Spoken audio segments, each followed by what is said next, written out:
क्या आप जानना चाहते हैं कि जापान में लोग इतनी लंबी उम्र तक खुशहाल और स्वस्थ कैसे रहते हैं? क्या आप भी अपनी जिंदगी में एक ऐसा मकसद पाना चाहते हैं जो आपको हर सुबह उठने की वजह दे? तो आप बिल्कुल सही जगह पर हैं, क्योंकि आज हम बात करने जा रहे हैं इकिगाई नाम की उस अनमोल जापानी सोच के बारे में जिसने लाखों लोगों की जिंदगी को गहराई से बदल डाला है। इकिगाई एक ऐसा शब्द है जो आपके जीवन के उद्देश्य को परिभाषित करता है। ये एक ऐसा मकसद है जो आपके जीवन को अर्थ देता है, ऐसा काम जिसे करते हुए समय का पता नहीं चलता और जिसकी वजह से आप हर दिन उठकर खुश महसूस करते हैं। यह किताब हमें न सिर्फ जीने का कारण देती है बल्कि जीने का तरीका भी सिखाती है। जापान के ओकिनावा जैसे इलाकों में लोग 100 साल से ज्यादा जीते हैं, और वो भी खुशी और सुकून के साथ। आखिर उनके जीवन में ऐसा क्या है जो उन्हें इतनी लंबी और शांतिपूर्ण जिंदगी देता है?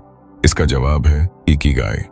इकिगाई शब्द दो जापानी शब्दों से मिलकर बना है। इकी यानी जीवन और गाई यानी मूल्य या मकसद, यानी इकिगाई का सीधा अर्थ हुआ जीवन का उद्देश्य या वो वजह जिसके लिए आप जीते हैं। इस किताब के लेखक हेक्टर गार्सिया और फ्रांचेस्क मिरालेस ने ओकिनावा जाकर वहां के सबसे लंबे समय तक जीवित रहने वाले लोगों से बात की और उनकी जीवन शैली को समझा। उन्होंने पाया कि इन लोगों की लंबी और खुशहाल जिंदगी का राज केवल हेल्दी खाना या एक्सरसाइज नहीं, बल्कि उनका इकिगाई है। इकिगाई सिर्फ कोई बड़ा सपना नहीं होता, ये कोई बहुत बड़ा गोल भी नहीं होता, बल्कि ये वो छोटी छोटी चीजें हैं जिनसे हमें खुशी मिलती है, जो हमें अंदर से सुकून देती हैं। जैसे किसी को बागवानी में आनंद आता है, किसी को बच्चों को पढ़ाने में, किसी को संगीत में, किसी को नई चीजें सीखने में। ये सब इकिगाई के उदाहरण हैं। अगर आप अपने जीवन में वो चीज खोज लें जिसे करने में आपको गहरा आनंद मिलता है और जो दुनिया के लिए भी मूल्यवान हो, तो यही आपका इकिगाई है। इकिगाई के 4 मुख्य तत्व होते हैं। पहला, आप किस चीज को प्यार करते हैं। दूसरा, आप किस चीज में अच्छे हैं। तीसरा, दुनिया को किस चीज की जरूरत है। और चौथा, आप किस चीज से पैसा कमा सकते हैं। जब ये चारों बातें एक ही बिंदु पर मिलती हैं, तब वो बिंदु इकिगाई बनता है। अब बात करते हैं ओकिनावा की, जो जापान का एक छोटा सा द्वीप है और जिसे वर्ल्ड्स ब्लू जोन कहा जाता है। ब्लू जोन्स दुनिया के वो इलाके हैं जहां लोग सबसे लंबी और स्वस्थ जिंदगी जीते हैं। ओकिनावा में सैकड़ों ऐसे लोग हैं जिनकी उम्र 100 साल से ज्यादा है, और वो लोग आज भी मेहनत करते हैं, अपने खेतों में काम करते हैं, समाज में योगदान देते हैं और हमेशा खुश रहते हैं। इनकी जीवन शैली इकिगाई का जीता जागता उदाहरण है। इन लोगों का एक मंत्र होता है, मोआई, जिसका अर्थ होता है एक ऐसा समूह जो जीवन भर साथ निभाता है, एक दूसरे की मदद करता है, भावनात्मक सहारा देता है। ये लोग एक दूसरे के साथ गहरी दोस्ती निभाते हैं, छोटे छोटे कामों में भी आनंद लेते हैं और कभी रिटायर नहीं होते। जी हाँ, ओकिनावा के लोग कभी रिटायर नहीं होते, क्योंकि उनका इकिगाई उन्हें हमेशा किसी न किसी काम से जोड़े रखता है। इकिगाई का सबसे बड़ा सबक है, हमेशा व्यस्त रहो लेकिन बिना तनाव के। आज की भाग दौड़ भरी जिंदगी में हम अक्सर स्ट्रेस को सफलता का हिस्सा मान लेते हैं, लेकिन इकिगाई कहता है कि अगर आप ऐसा काम करें जिसमें आपको मजा आए, जिसमें आप खुद को खो दें, तो वो काम कभी बोझ नहीं लगता। इसे ही फ्लो स्टेट कहा जाता है। फ्लो एक ऐसी स्थिति होती है जब आप पूरी तरह अपने काम में डूब जाते हैं। आपको समय का पता नहीं चलता, थकान महसूस नहीं होती और आपके अंदर एक अलग तरह की ऊर्जा पैदा होती है। फ्लो में रहना ही इकिगाई का हिस्सा है। चाहे आप एक लेखक हों, चित्रकार हों, कारीगर हों या कोई साधारण नौकरी करने वाले इंसान, अगर आप जो काम कर रहे हैं उसमें अपना मन पूरी तरह से लगाते हैं, तो वही आपका इकिगाई बन सकता है। इकिगाई हमें सिखाता है कि हम जितना कम सोचेंगे उतना ज्यादा जिएंगे। इस किताब में यह भी बताया गया है कि इकिगाई का मतलब केवल खुद को खुश करना नहीं है, बल्कि समाज को भी कुछ देने की भावना रखना है। ओकिनावा के लोग चाहे कितने भी बूढ़े हो जाएं, वो समाज के लिए कुछ न कुछ करते रहते हैं। कोई गार्डनिंग करता है, कोई बच्चों को कहानियां सुनाता है, कोई पारंपरिक नृत्य सिखाता है।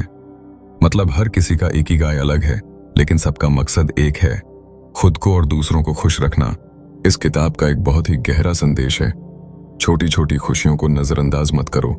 हम अक्सर किसी बड़ी सफलता के इंतजार में रहते हैं, लेकिन इकिगाई हमें बताता है कि जिंदगी की असली खुशी उन्हीं छोटी छोटी चीजों में है।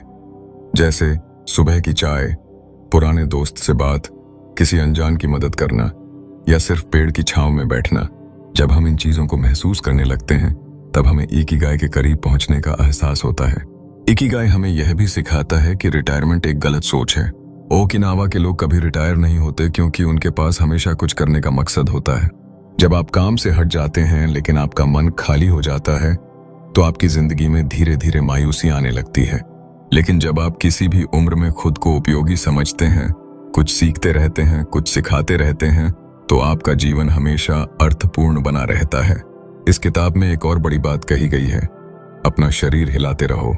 ओकिनावा के लोग जिम नहीं जाते, भारी भरकम एक्सरसाइज नहीं करते, लेकिन वो हर वक्त अपने शरीर को एक्टिव रखते हैं। वो लोग खेतों में काम करते हैं, पैदल चलते हैं, घर का काम करते हैं और कभी भी आलस में नहीं पड़ते। उनका मानना है कि अगर शरीर चलता रहेगा तो मन भी चलता रहेगा। इकिगाई का एक और मूल मंत्र है, ओवर ईटिंग मत करो। ओकिनावा के लोग 80% पेट भरने के बाद खाना छोड़ देते हैं। इसे जापानी में कहते हैं हरा हाचिबू। जब आप पेट भरने से पहले खाना छोड़ देते हैं तो आपका शरीर हल्का महसूस करता है, पाचन बेहतर होता है और दीर्घायु मिलती है। इस किताब की सबसे सुंदर बात यह है कि ये आपको अपने जीवन को गहराई से देखने की प्रेरणा देती है। यह केवल किताब नहीं बल्कि एक जीवन शैली है। यह हमें बताती है कि हमें हर दिन एक मकसद के साथ जीना चाहिए, वो मकसद जो हमें जिंदा महसूस कराए, जिससे हम दुनिया में कुछ बेहतर जोड़ सकें और जो हमें मानसिक शांति दे। इकिगाई के पहले हिस्से में हमने जाना कि इकिगाई क्या है, ये क्यों जरूरी है और ओकिनावा के लोगों का जीवन इससे कैसे जुड़ा है। हमने यह भी समझा कि फ्लो क्या होता है, कैसे छोटी छोटी चीजों में खुशी पाना इकिगाई की शुरुआत है और क्यों रिटायर होना एक भ्रम है। हमने जाना कि शारीरिक सक्रियता, संतुलित खान-पान और सामाजिक संबंध हमारे इकिगाई को मजबूत करते हैं। आगे के हिस्सों में हम और गहराई से जानेंगे कि इकिगाई को कैसे खोजा जाए, उसे कैसे जिया जाए और कैसे आप भी अपने जीवन को अर्थपूर्ण, सुखद और लंबा बना सकते हैं। अगले हिस्से में हम जानेंगे कि कैसे आप अपने अंदर झांक कर अपना इकिगाई खोज सकते हैं और उसे रोजमर्रा की जिंदगी में शामिल कर सकते हैं। इकिगाई कोई जादू नहीं है जो अचानक सामने आ जाए। ये कोई ऐसा खजाना नहीं है जो किसी नक्शे में छिपा हो। इकिगाई को खोजने के लिए हमें खुद के अंदर झांकना होता है। हमें अपने बचपन, अपनी इच्छाओं, अपने स्वभाव और अपने रोजमर्रा के अनुभवों को ध्यान से देखना होता है। इकिगाई का जन्म तभी होता है जब आप अपने जीवन के 4 पहलुओं को समझ लेते हैं। आप क्या पसंद करते हैं, आप किस में अच्छे हैं, दुनिया को किस चीज की जरूरत है और आप किससे पैसा कमा सकते हैं। अब सोचिए, वो कौन सी चीज है जिसे करते हुए आप समय का ध्यान खो बैठते हैं, जिसे करते समय आपको भूख, थकान या चिंता महसूस नहीं होती। वो चीज जो आपको भीतर से जिंदा महसूस कराती है। यही आपकी शुरुआती इकिगाई हो सकती है। ये कोई बहुत बड़ी चीज नहीं होती, बल्कि कई बार छोटी छोटी आदतें या रुचियां ही हमारे जीवन की सबसे बड़ी ताकत बन जाती हैं। इकिगाई खोजने का पहला कदम है अपने अंदर की आवाज को सुनना। जब आप अकेले हों, मोबाइल या टीवी बंद कर दें, शांति से बैठें और खुद से सवाल करें, मुझे असल में क्या अच्छा लगता है और क्या ऐसा कुछ है जिसे करने में मुझे मजा आता है, बिना किसी बाहरी दबाव के। कई बार ये सवालों के जवाब हमें तुरंत नहीं मिलते, लेकिन धीरे धीरे ये स्पष्ट होने लगते हैं। इकिगाई खोजने का दूसरा तरीका है अपने अतीत को देखना। आप बचपन में किस चीज को लेकर सबसे ज्यादा उत्साहित होते थे? क्या आप कहानियां लिखना पसंद करते थे? क्या आपको लोगों की मदद करने में सुकून मिलता था? क्या आप चीजों को गहराई से समझने की कोशिश करते थे? हमारे बचपन के अनुभव और उत्साह हमारे इकिगाई की जड़ें होते हैं। जब हम उस मासूम समय को याद करते हैं, जब हमने किसी बाहरी प्रभाव के बिना कुछ किया था, तब हम अपने सच्चे स्वभाव के करीब पहुंचते हैं। तीसरा कदम है छोटे प्रयोग करना। आप तभी जान पाएंगे कि क्या चीज आपका इकिगाई बन सकती है जब आप उसे बार बार करके देखें। कोई भी काम जब आप लगातार और पूरे मन से करते हैं तो धीरे धीरे वो आपके जीवन का हिस्सा बन जाता है। और अगर उस काम में आपको बार बार खुशी मिलती है तो समझिए कि आप इकिगाई की दिशा में बढ़ रहे हैं। इकिगाई को खोजने में सबसे बड़ी बाधा है सामाजिक अपेक्षाएं और डर। हम में से ज्यादातर लोग ये सोचकर अपने असली स्वभाव से दूर हो जाते हैं कि लोग क्या कहेंगे, परिवार क्या कहेगा, पैसा कैसे आएगा। लेकिन इकिगाई की सबसे खास बात यह है कि जब आप किसी काम को पूरे मन से करते हैं तो धीरे धीरे रास्ते भी खुलने लगते हैं। पैसा, पहचान और स्थिरता खुद चलकर आती है। इकिगाई एक अंदरूनी ऊर्जा है जो आपको लगातार आगे बढ़ाती है। इकिगाई खोजने में समय लग सकता है, लेकिन जब आप उसे पा लेते हैं तो आपकी जिंदगी में क्लैरिटी आ जाती है। फिर आप सुबह उठने के लिए अलार्म पर निर्भर नहीं रहते, बल्कि आपके अंदर एक स्वाभाविक उत्साह होता है। आप मंडे ब्लूज से नहीं डरते, क्योंकि आपके हर दिन में एक मकसद होता है। अब सवाल उठता है कि हम इकिगाई को रोजमर्रा की जिंदगी में कैसे लाएं? मान लीजिए आपने अपना इकिगाई पहचान लिया, अब उसे अपनी दिनचर्या में कैसे शामिल करें? इसका पहला नियम है छोटे छोटे कदमों में आगे बढ़ना। इकिगाई को जीवन में लाना कोई क्रांतिकारी कदम नहीं होता, बल्कि ये धीरे धीरे एक एक आदत को बदलने की प्रक्रिया होती है। अगर आपकी इकिगाई लिखना है तो रोज 15 मिनट लिखने से शुरू करें। अगर आपकी इकिगाई किसी की मदद करना है तो रोज एक इंसान की मदद करने की सोचें। धीरे धीरे ये छोटे काम बड़े बदलाव में बदल जाएंगे, और जब आप नियमित रूप से अपनी इकिगाई के अनुसार जीने लगेंगे तो आपके अंदर एक अनोखी शांति और ऊर्जा पैदा होगी। एक और जरूरी बात, इकिगाई को सिर्फ काम से मत जोड़िए। बहुत लोग सोचते हैं कि उनका इकिगाई वही है जिससे वो कमाई करते हैं, लेकिन ऐसा जरूरी नहीं है। इकिगाई वो भी हो सकता है जो आप बिना पैसे के करना चाहते हो, वो जो आपकी आत्मा को संतुष्टि दे। इकिगाई आपकी नौकरी हो भी सकती है और नहीं भी। कई बार इकिगाई आपकी नौकरी के बाहर होता है, जैसे पेंटिंग, लेखन, गार्डनिंग, दूसरों को प्रेरित करना या फिर अपने परिवार के साथ समय बिताना। इकिगाई को रोजमर्रा की जिंदगी में शामिल करने का एक और तरीका है जीवन को सरल बनाना। जितना आप अपने जीवन से अनावश्यक चीजों को हटाएंगे, उतना ही आपका मन शांत रहेगा, और शांत मन ही इकिगाई को महसूस कर सकता है। ओकिनावा के लोग बहुत ही साधारण जीवन जीते हैं, कम चीजें रखते हैं, कम खपत करते हैं, लेकिन खुश ज्यादा रहते हैं। उनका ध्यान बाहर की बजाय अंदर पर होता है। इकिगाई को मारने वाली सबसे खतरनाक चीजें हैं कंपैरिजन, ओवरथिंकिंग और भागम भाग। जब आप खुद की तुलना दूसरों से करते हैं तो आप अपने असली स्वभाव से दूर हो जाते हैं।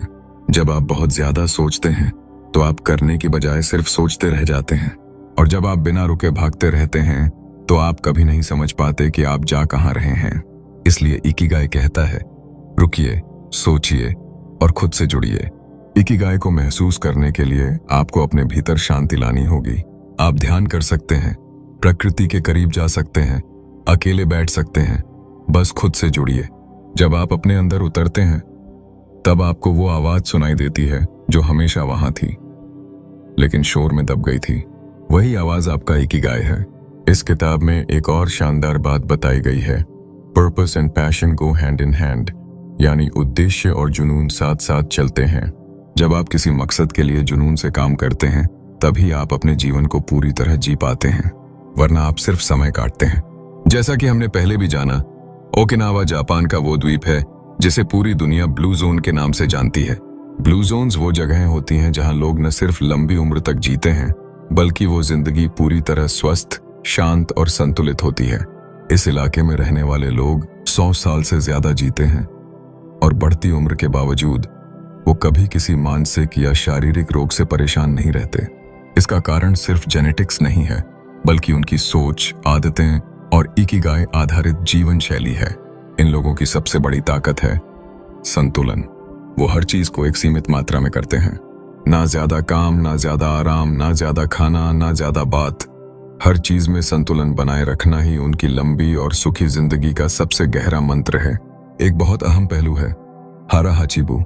ये एक जापानी कहावत है जिसका मतलब है जब पेट 80% भर जाए तो खाना बंद कर दो। ओकिनावा के लोग कभी पेट पूरी तरह भरने तक नहीं खाते। वो हल्का भोजन करते हैं, धीरे धीरे खाते हैं, और खाना सिर्फ भूख मिटाने के लिए खाते हैं, स्वाद के लिए नहीं। इससे उनका शरीर ज्यादा एक्टिव रहता है और बीमारियां दूर रहती हैं। विज्ञान भी इस बात की पुष्टि करता है कि कम खाना और संतुलित आहार लंबी उम्र के लिए फायदेमंद होता है। अब बात करते हैं मानसिक स्वास्थ्य की। जापानी संस्कृति में एक गहरी आदत है जिसे कहते हैं शिनरिन योकू, यानी फॉरेस्ट बेदिंग। इसका मतलब होता है प्रकृति के बीच वक्त बिताना। ओकिनावा और जापान के बाकी हिस्सों में लोग हर हफ्ते या रोज थोड़ा समय पेड़ों, फूलों, पहाड़ों या समुद्र के बीच बिताते हैं। इसका असर उनके दिमाग पर पड़ता है। इससे स्ट्रेस कम होता है, दिमाग रिलैक्स होता है और अंदर से पॉजिटिविटी आती है। इसके अलावा जापानी लोग जाज़ेन यानी ध्यान या मेडिटेशन की प्रैक्टिस भी करते हैं। वो हर दिन कुछ समय खुद के साथ बिताते हैं, शांति में बैठते हैं, सांसों पर ध्यान देते हैं और अपने विचारों को शांत करते हैं। विज्ञान कहता है कि मेडिटेशन से शरीर के अंदर कोर्टिसोल नामक तनाव हार्मोन कम होता है और सेरोटोनिन बढ़ता है, जो खुशी और संतुलन का एहसास देता है। इकिगाई का एक और मूल मंत्र है स्लो लाइफ।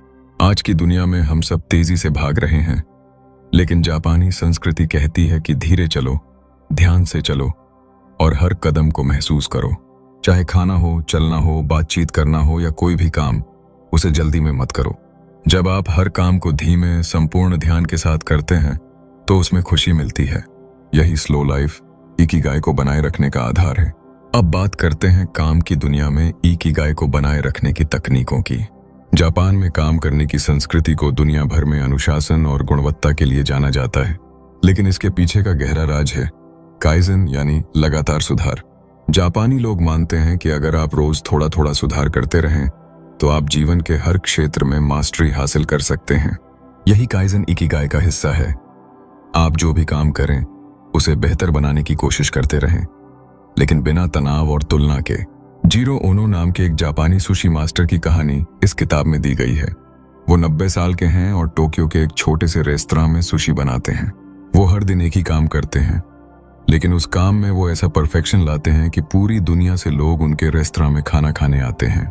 उनका इकिगाई है दुनिया की सबसे बेहतरीन सुशी बनाना। उनके लिए ये सिर्फ एक खाना नहीं, बल्कि एक कला है, और वो इस कला में रोज सुधार करते हैं। यही है इकिगाई की ताकत। अब सवाल है कि हम अपने जीवन में काइजन कैसे ला सकते हैं। जवाब है, हर दिन खुद से एक सवाल पूछिए, क्या मैं आज कल से थोड़ा बेहतर बना?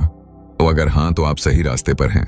ये सुधार किसी भी क्षेत्र में हो सकता है, स्वास्थ्य, आदतें, सोच, व्यवहार, ज्ञान, कोई भी चीज। बस ध्यान रहे ये सुधार धीरे धीरे हो, लगातार हो और खुशी के साथ हो, तभी वो इकिगाई बनेगा। इकिगाई को बनाए रखने का एक और तरीका है लोगों से जुड़े रहना। ओकिनावा के लोग मोआई नाम की एक परंपरा का पालन करते हैं, जहां 4-5 लोग एक समूह में जीवन भर एक दूसरे के साथ रहते हैं, हर सुख दुख बांटते हैं और जिंदगी के हर दौर में एक दूसरे का सहारा बनते हैं। ये भावनात्मक समर्थन उन्हें मानसिक मजबूती देता है और एक मकसद के साथ जीवन जीने में मदद करता है। आप भी अपने जीवन में एक ऐसा दोस्त या समूह बना सकते हैं जो आपको सुन सके, समझ सके और प्रेरणा दे सके।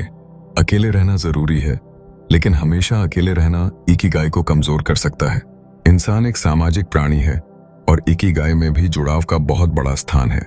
इकिगाई को बनाए रखने की सबसे सुंदर आदत है ग्रैटिट्यूड, यानी कृतज्ञता। जापानी लोग हर दिन शुक्रिया कहते हैं, प्रकृति का, जीवन का, अपने शरीर का, अपने परिवार का।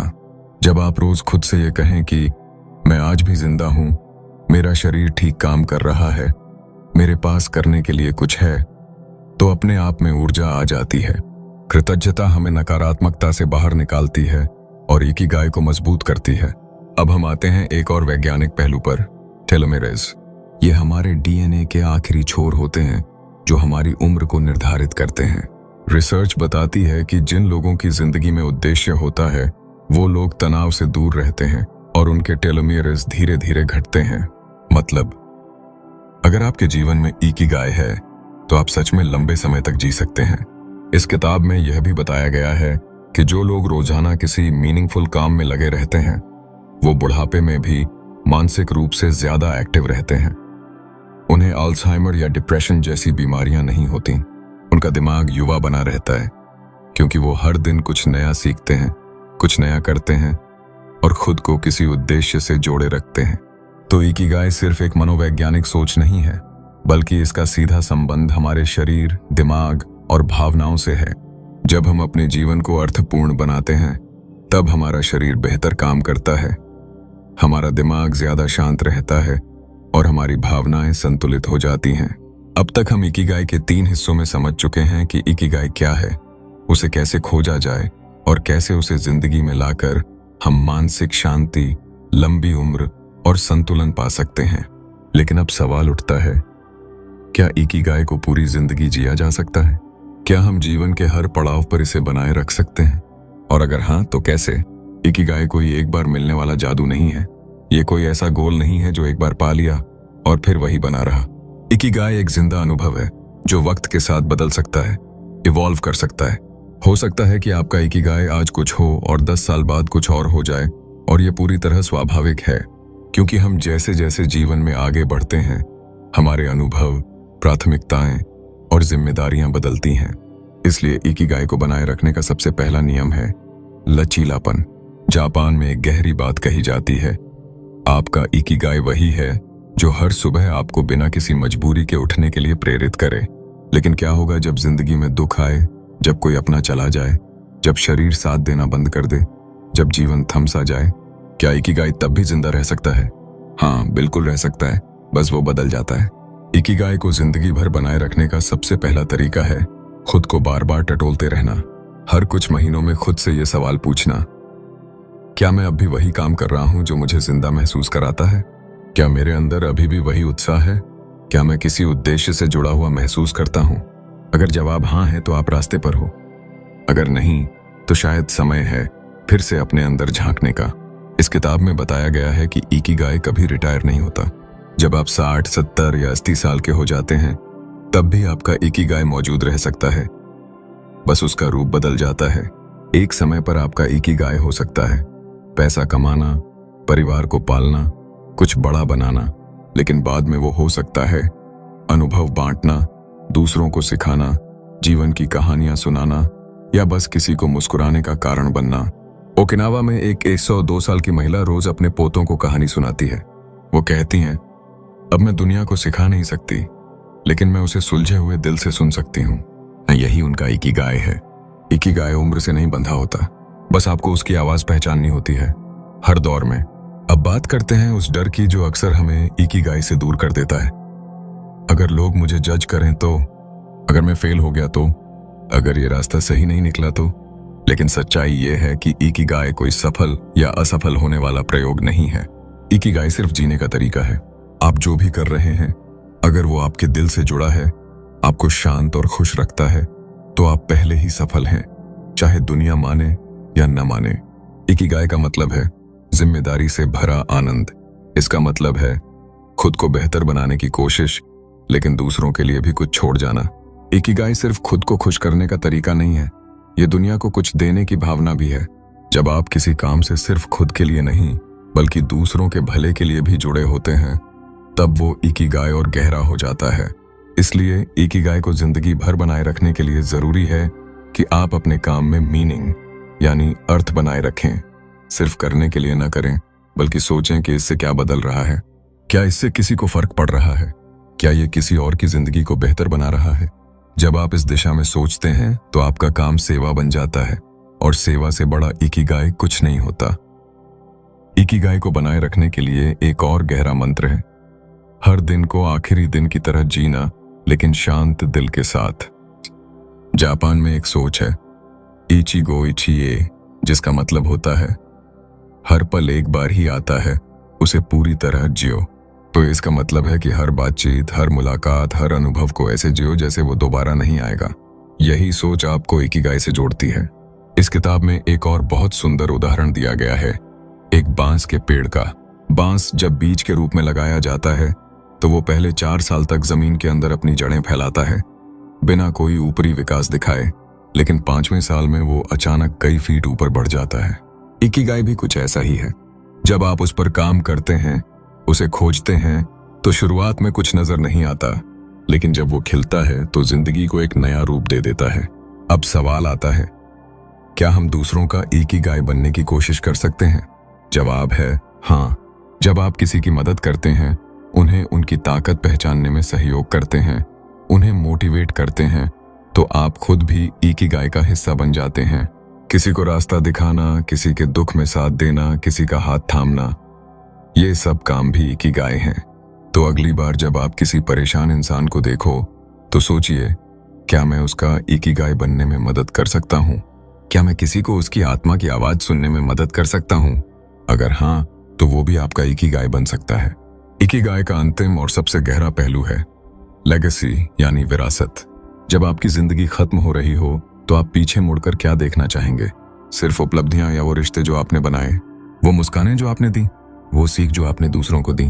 इकिगाई का असली अर्थ तब पूरा होता है जब आप मरने के बाद भी किसी की जिंदगी में जिंदा रहें। तो इकिगाई सिर्फ एक शब्द नहीं, बल्कि एक संपूर्ण जीवन दर्शन है। यह हमें सिखाता है कि हर दिन एक उपहार है, हर अनुभव में कुछ सीखने लायक है, हर इंसान में कुछ अच्छा होता है और हर जीवन में एक उद्देश्य होता है। इकिगाई को खोजिए, उसे जियो और फिर उसे दूसरों में बांटिए। यही जीवन की सबसे बड़ी सफलता है। न पैसा, न प्रसिद्धि, बल्कि वो संतोष जो अंदर से आता है जब आप जानते हैं कि आपने सच में जिया। आज जब आप इस वीडियो को बंद करें तो कुछ देर शांति से बैठिए और खुद से सिर्फ एक सवाल पूछिए, क्या मैं अपने इकिगाई के साथ जी रहा हूं? अगर नहीं तो आज से उसकी खोज शुरू कीजिए, क्योंकि एक बार आपने अपना इकिगाई पा लिया तो न तो कोई दुख आपको हिला पाएगा, न कोई डर रोक पाएगा। आपका जीवन खुद एक प्रेरणा बन जाएगा। अगर आपको ये वीडियो पसंद आया हो तो इसे लाइक जरूर करें। ऐसी ही लाइफ चेंजिंग किताबों की समरीज के लिए चैनल को सब्सक्राइब करें। सीखते रहिए और बढ़ते रहिए, क्योंकि यही है आपका बुक्स फॉर गोल।